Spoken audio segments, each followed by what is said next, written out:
contra o sistema eleitoral sem provas. Ao liberar o processo para análise, Gonçalves apresentou ao tribunal um relatório com o detalhamento dos procedimentos realizados ao longo da ação, inclusive os dados da coleta de provas e as alegações das partes e do Ministério Público Eleitoral. A movimentação do corregedor ocorre logo após a posse de 2 novos ministros efetivos da classe de juristas no TSE, André Ramos Tavares e Floriano de Azevedo Marques, que sucederam os ministros Carlos Orbaz e Sérgio Banhos. Lula voltou, será mesmo? Reforma ministerial à vista. Bem está o que bem acaba. O 31 de maio de 2023 só não foi pior para Lula do que o 8 de janeiro. O barco do governo Adernou fez água até que seu comandante, alertado, abandonou a cabine onde brincava com um globo terrestre, pôs a mão na roda do leme e evitou o naufrágio. Foi por pouco. A Câmara do deputado Arthur Lira estava pronta para deixar caducar a medida provisória que deu ao governo a configuração que ele tem hoje. Bolsonaro contava com 23 ministros. Lula conta com 37. De uma só vez, desapareceriam 14. Se dependesse de Lira, o barco teria emborcado. Lula negociou diretamente com os líderes do PP, André Fufucamá, Republicanos, Hugo Mota PB e União Brasil, Elmar Nascimento BA. A medida foi aprovada por 337 votos a 125. O PP e o Republicanos não fazem parte da base do governo. O União Brasil, que faz e que detém 3 ministérios, negou ao governo 19 votos. Lira esperou ser recebido por Lula para negociar. Lula preferiu reunir-se com Nascimento no Palácio do Planalto.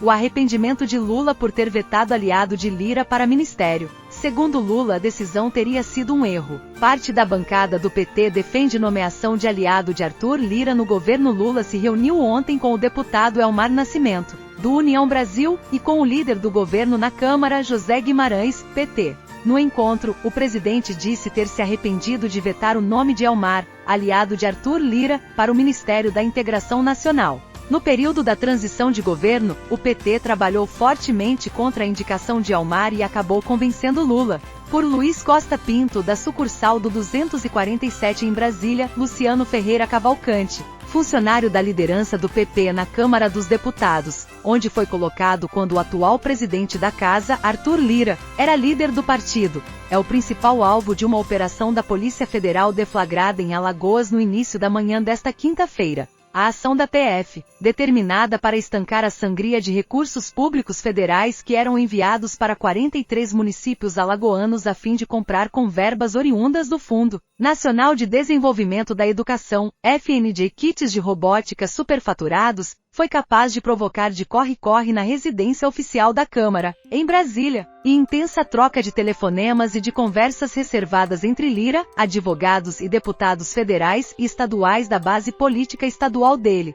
Luciano Cavalcante chefiou o escritório político de Benedito de Lira, pai de Arthur Lira, já que o prazo para deputado e senador em Brasília. Hoje, Benedito é prefeito numa cidade do litoral alagoano. Arthur Lira Filho e Malu Cavalcante, filhos dos protagonistas dessa ação da PF denominada Operação Hefesto, são sócios numa empresa de comunicação e marketing denominada OPL Digital, que foi beneficiada irregularmente por diversos contratos de operação publicitária com verbas da SECOM, da Presidência da República durante o mandato de Jair Bolsonaro. Pressionado por Lira, Planalto convoca Marina e Nízia para reuniões. Com pressão de Arthur Lira, ministras Marina Silva, Meio Ambiente, e Nízia Trindade, Saúde, foram chamadas para reuniões no Planalto pressionado por Arthur Lira, PPAL. E, líderes do Centrão, o Palácio do Planalto convocou as ministras Marina Silva, Meio Ambiente, e Nízia Trindade, Saúde, para reuniões nesta quinta-feira, em grau 6. As conversas, que acontecerão de forma separada, devem ser conduzidas pelos ministros Alexandre Padilha, Relações Institucionais, responsável pela articulação política do governo, e Rui Costa, Casa Civil.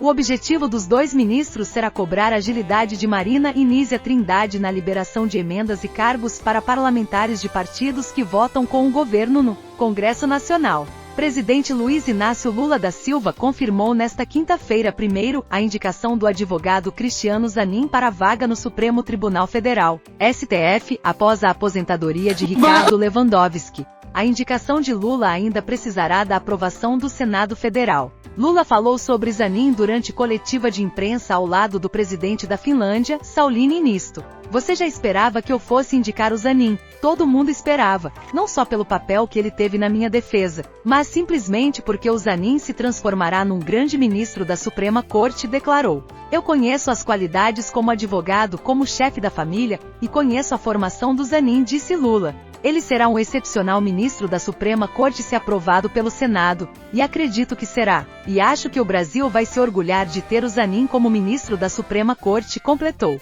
Segundo informações da âncora da CNN Daniela